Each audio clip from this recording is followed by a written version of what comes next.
It's an organisation that's owned and run by the people that work for it and use it. It's not about making a profit. It's about focusing on making sure that people have good training. They have a say in their working hours. They have a say in when people come to see them. There's consistency in the support. G'day, I'm Deborah Caldo. Welcome to the Red Giraffe Solutions Expanding Worlds podcast, where we aim to support you as you help your young person with additional needs plan for their future, a future where they're safe, secure, and live a rewarding and fulfilling life. From around the world, I share stories and I share solutions from people making this possible right now. I'm a parent of a young person with additional needs, so I understand the challenges. Many of the people I've interviewed on this podcast have already helped me design a better future for my daughter, and I hope that they might help you as well to imagine what's possible for your young person. This podcast is made possible by Red Giraffe Solutions, which is a project I'm proud to be part of, supporting families to build a better future for their children.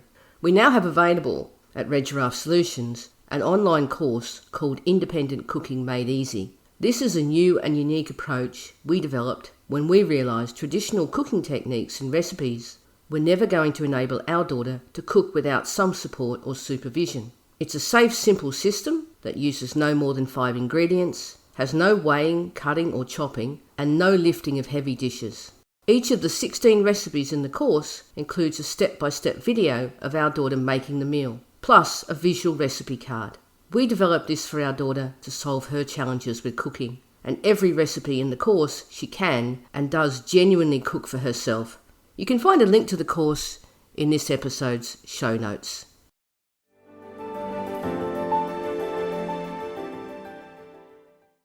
We all understand the value and importance of having a voice in what our lives and our futures look like.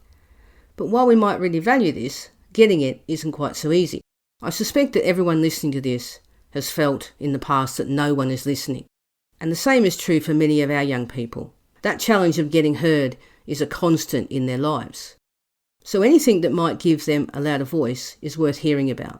In last week's episode, I spoke with Tom Roberts from the Brighton and Hove Care Cooperative about what a care cooperative is, and I'm continuing that conversation this week, talking about the challenges, including the financial ones, but also more importantly the benefits this model can bring, not just to those receiving the care, but to those providing care.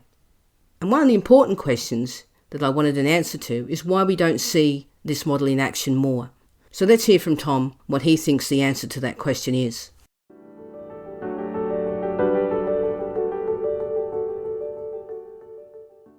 It seems like such an obvious idea. Why don't we see more of it already? That's a really interesting question. So yeah, there are only 4 or 5 other cooperatives in England that I'm aware of. You're quite right. Whenever we talk to people about it, we explain the idea is that it's an organisation that's owned and run by the people that work for it and use it.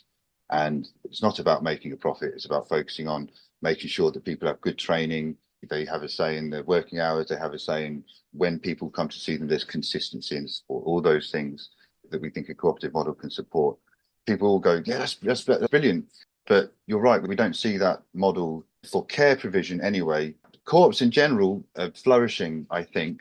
Co-ops providing whatever it might be, your local bakery or the housing or making and creating all sorts of amazing enterprises, but not so much with care. I think worth reflecting on our journey to get to the point where we are now, where we have some money from the council to carry out a bit of research, try and grow our membership. It's really quite difficult and challenging to get this kind of thing off the ground. For a long time, we were all doing this on a voluntary basis. So it's been a matter of trying to fit it in around our other commitments. The legislation around it could be a bit better. It's about the enthusiasm and the ability for people to commit to being able to get these kind of things set up and off the ground. We've had a number of challenges in doing that because people have had their own experiences of healthcare and wellbeing issues, including myself. Those have meant that we've just had to get along as best we can. I hope that we can maybe share some of the ideas around what a cooperative is, how cooperative care might work, and see if other people would take up these kind of ideas and be interested in setting these things up in other places. Keeping it financially viable is another massive challenge, and we know that from talking to our contacts at the other cooperatives. that's just trying to stay afloat in that sense. Because one of the key questions is if there's an idea of being a broker of care in some way, like kind of matchmaking element, how is that service funded? Where does the funding come from? You mentioned kind of charity supports in care, and there's often contracts set up by local authorities to carry out that kind of work. Not something necessarily that people have talked about a great deal, but we have had discussions with people in the council about putting in a bid to tender for a service. That's way down the line for us, but it's something that could help with sustaining the model of care delivery that we have. Do people pay a subscription? All of these challenges that anyone working in the care sector will be familiar with, being financially viable, being able to sustain and maintain what you're doing. Would the preference be that you be self-funding rather than do those contracts? Because it seems to me if you start doing those contracts, then you become more like another care provider. And those people that you're providing care for may not necessarily want to be part of a cooperative. Exactly. It's the key question is whether getting involved in those kind of tendering processes are appropriate for what we do. Another critical issue, which is worth outlining, is that what we don't want to do is to end up replacing services that are statutory services that are provided by maybe a local authority or the NHS and providing some sort of stopgap for something that should be delivered as a matter of course.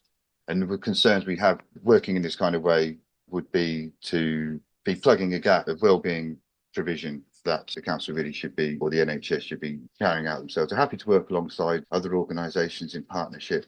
It's a really important way of going about things. We don't know everything. We can't do it all by ourselves.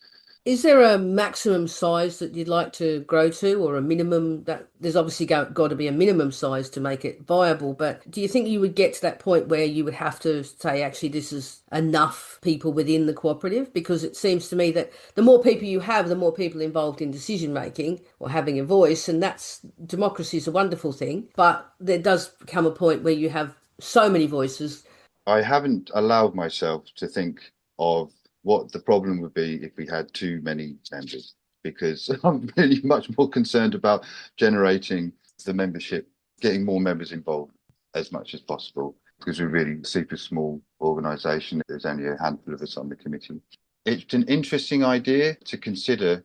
I think what maybe your question leads me to reflect on perhaps a more pertinent issue, which is how do we support a range of voices? How do we support a diversity of voices?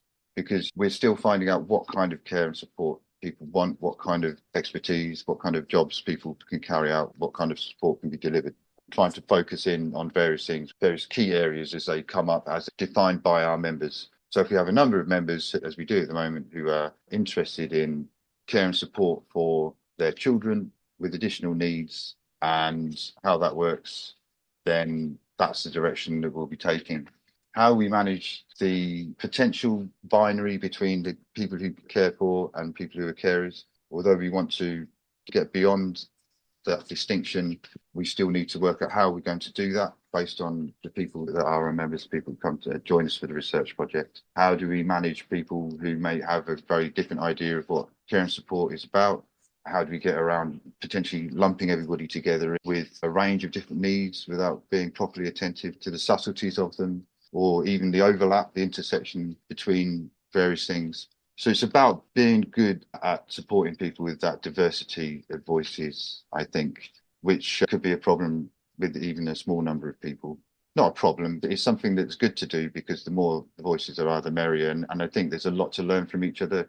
I really don't like the idea of silos, of partitioning off one kind of care and support or delivery or one group of people from another, particularly given that people have all these different things going on in their lives. And as I really like to keep underlining, it's important to recognise that people can provide care as much as they maybe are needed it.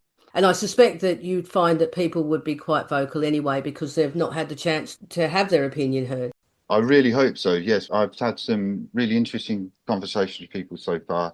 We're yet to start doing formal interviews and we've got some workshops, and I expect there to be some really interesting discussions. It might be quite challenging at times, but we're doing our best to make sure that we take a trauma-informed approach to the research. But yeah, we're expecting them some quite forceful opinions. There will be people who haven't had the chance to really express their views before, that's always really powerful. There's this idea of people, and I'm using scare quotes to talk about people who are hard to reach, marginalized communities. I have had some luck in previous research working with people who've experienced homelessness to be able to reach out and talk to these people and find out what they think and what they want. And that's something that we know from previous experience can be sometimes difficult to manage and hold and support people with the trauma and the difficulties they've experienced in a shared space like a workshop. But I think we're pretty well set up for that. Had some really interesting feedback from the questionnaire that we've been doing already. Really articulate and really useful stuff that people have written in. They have opinions, and if given the opportunity, they will offer them. But yeah, the more of that, the merrier. Can I just cut back a little bit? I'm not quite clear on what kind of care that you're talking about, because you said that you don't want to be that, don't want to end up being an infill for what isn't being provided to people already that they should be getting.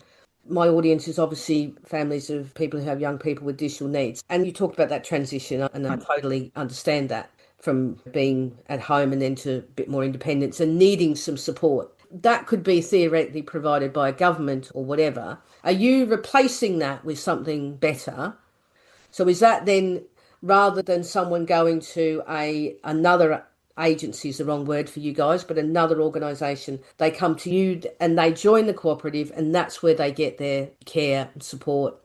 That's how we see the basic model. So if you have a family member who needs some care and support, maybe they need some home care, maybe there's personal care involved, maybe it's doing the shopping, maybe it's just having the time to go and do something sociable, go to a film. We were talking to someone who was speaking about this, how that kind of care and support gets neglected a lot. The conditions of work are such that people can't give the kind of more holistic support that someone might need. So it's not just getting them up and getting them washed. It's like giving them a cup of tea and talking to them whilst you're going through that and making sure they're okay, and be attentive to other things that are going on. Be aware of signs of neglect if you're in someone's house, and all of the other things that tend to go by the wayside if care and support is delivered by a more profit-oriented organisation. We could use this example of the personal assistant, which is an area of care provision that I think we're hovering around particularly. So the idea would be that your care and support would be funded through whatever mechanism was available to you. So if you're entitled to benefits, if you're entitled to personal independent payments, or if you're entitled to adult social care, you could get direct payments, which you could then use to pay your personal assistant, who you could find through going onto our website, should that be the way we do it. So we're fitting into the mix of care that's available. I want to pay the person who gives me my care and support. So rather than some of that money going towards agency premiums and overheads and into the pockets of the shareholders, ultimately, you can make that choice. You can go and work for us because you know that you're going to be working for an organisation whose values you believe in. And we will focus on the training and support for the staff. If you want to receive care from an organisation whose values you believe in as well, that's the kind of way that we would fit into provision of care service mix that might be available. We feel that people will be able to get more value, get better value for the care they receive, and better value out of the work they do, better terms and conditions. The cooperative model for care provision is the one that's used. Are you basically saying as well then that because people are more invested in it, they will then decide which is more important to them to be, I can't say what someone needs individually each day, but as you mentioned before about this idea of sitting down and having a chat is more important than doing XYZ. That's what I really want to do, or I want to go shopping and I need someone to support me. And that's more important than this other thing that a carer would come in and do for me.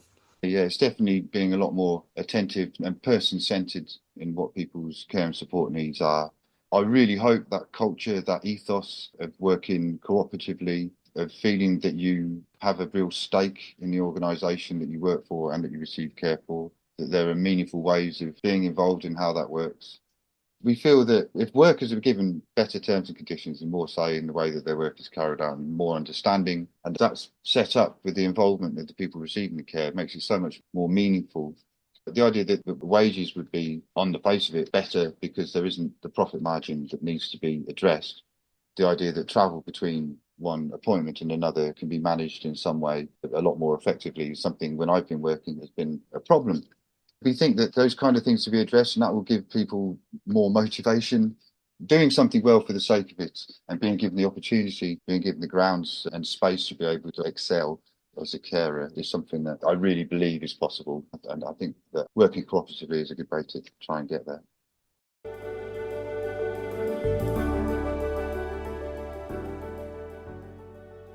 I don't know if or when I'll need paid care, but the statistics kind of suggest it is a case of when, not if. As my daughter's unpaid carer, one day I will need replacing. So although I haven't really thought much about this topic, it's also one I can't ignore. I can only hope that when my time comes, that the care cooperative model is one option I have to choose from. But like any ideas that create real change, there needs to be passionate people pushing the vision, which is exactly what Tom and the others involved with the Brighton and Hove Care Cooperative are doing. Which is why we must support them in any way we can, because what they're working so hard to create is what we all want the word care to really represent.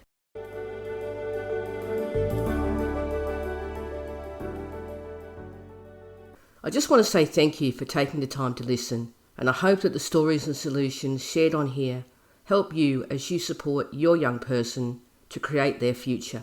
If you know anyone who would find the ideas useful, please share the podcast with them. To support the podcast, please consider finding out more about the Independent Cooking Made Easy online course. It's a safe, simple system that works. There are links to the course in the show notes. You can find me on Instagram and Facebook. You can also connect with me on LinkedIn at Deborah Caldo. I'd love to have a conversation with you on any of the topics we all care about. Bye for now.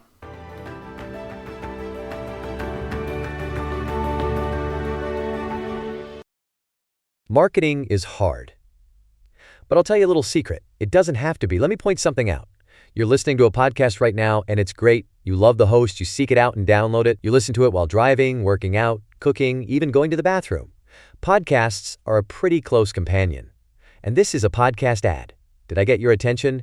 You can reach great listeners like yourself with podcast advertising from Libsyn Ads. Choose from hundreds of top podcasts offering host endorsements, or run a pre-produced ad like this one across thousands of shows to reach your target audience in their favorite podcasts with Libsyn Ads. Go to libsynads.com, that's Libsyn, ads.com today.